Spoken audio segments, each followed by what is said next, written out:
Every invention has a benefit and a detriment. It all depends upon how you wield it. The knife in the hands of a murderer takes life, and the same knife in the hands of a skilled surgeon provides the same life. So it's really how we handle various instruments. And today I'm going to talk about another invention in the 21st century, which, if is wielded well, it can bring tremendous benefits to the person who using it. On the other hand, if it is used carelessly, can endanger him with lot of problems. That's what we're going to look at. And the product I'm going to talk about is credit cards. Do's and don'ts of how you use credit cards. First up, what is a credit card?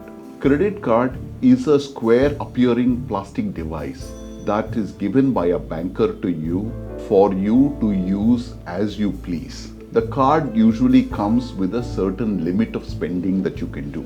And there is a period of 45 days within which you need to pay back that amount. If you fail to pay back within 45 days, the bank will charge you a certain interest on the outstanding amount. But if you did use it and pay back within that period of time, then there is no charge to you at all.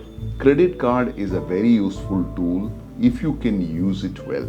Now let's look at what are the benefits of having credit card.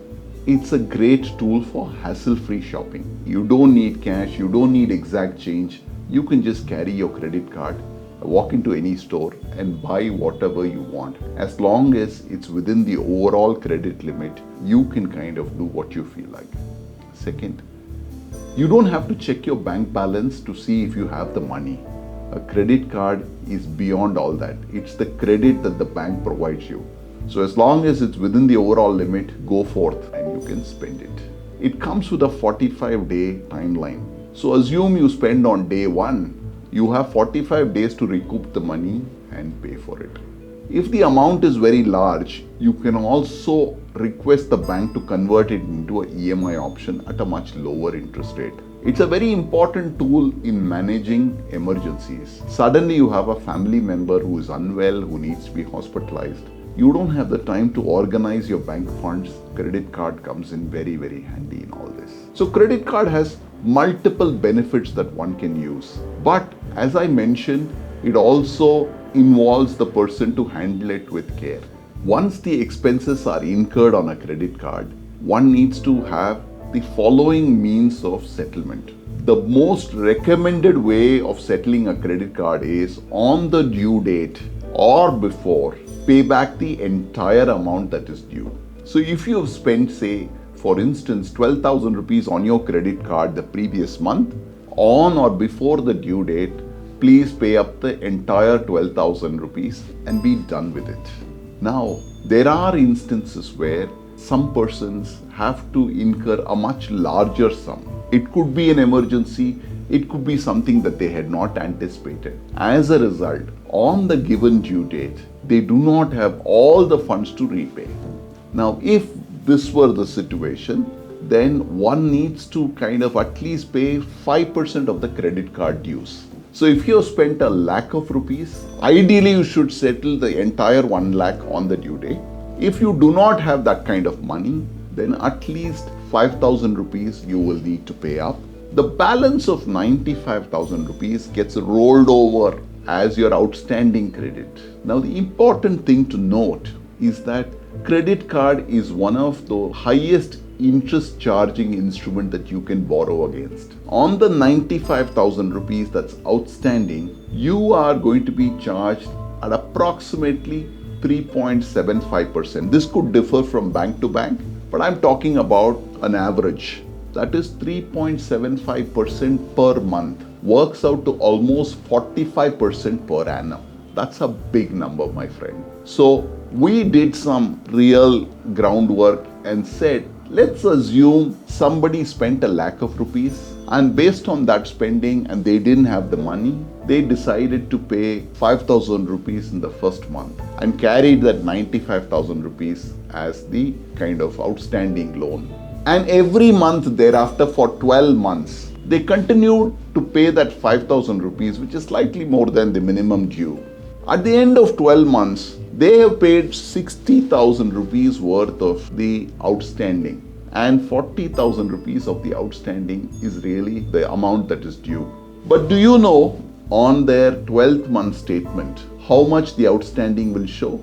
The outstanding will show 70,000 plus, as you can see in the calculation. Every month on the outstanding balance, there is an interest commitment that keeps getting added, and on account of which the amount that really is outstanding at the end of the period is 30% more in this particular example. Now, my friend, even the best of stock markets sometimes don't deliver 30%. So really, this can be a very wealth depreciating option if you continue to keep outstandings on your credit card. Incidentally, a few months ago, I had a youngster who approached me. I'm not using obviously names for the purpose of confidentiality. When I was doing the data collection from him, I discovered that he had 4 credit cards. And he has all the 4 credit cards fully drawn out. And yet, over the last 12 months, he had a systematic investment plan going for him at the rate of 20,000 rupees every month. When I did the math between how much interest that he is going to pay and how much he is going to create corpus out of his SIP, I discovered that even the best of mutual funds working at, say, an average of 12% over a 12-month period won't help him repay his credit card dues. So it's really up to all of us to make sure that our credit dues are settled even before we start an investment. Now, how do we do that? One of the ways to look at settling the dues for things is to borrow from family.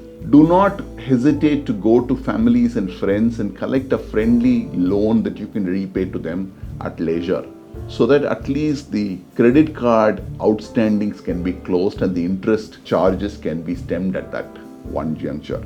If you're not able to do that, the second best option is to go back to the banker and say, can you convert the outstanding credit card dues as a loan that you can repay at an equated monthly installments over a 12-month or a 24-month period. While the EMI will still charge you an interest, the interest charge will be substantially lower than what the credit card outstandings are.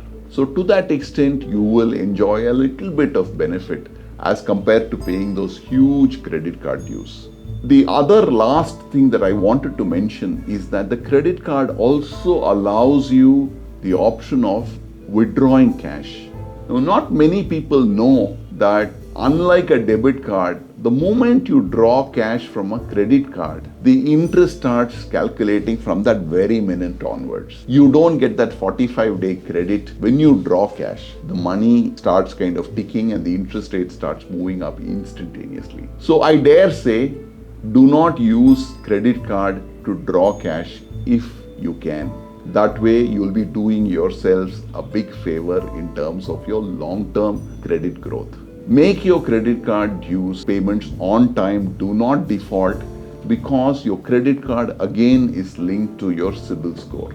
Any defaults on your credit card repayment will severely dent and impact your credit score, therefore impact the ability for you to raise future loans. So all these are reasons why one needs to be smart about the way you wield your credit card.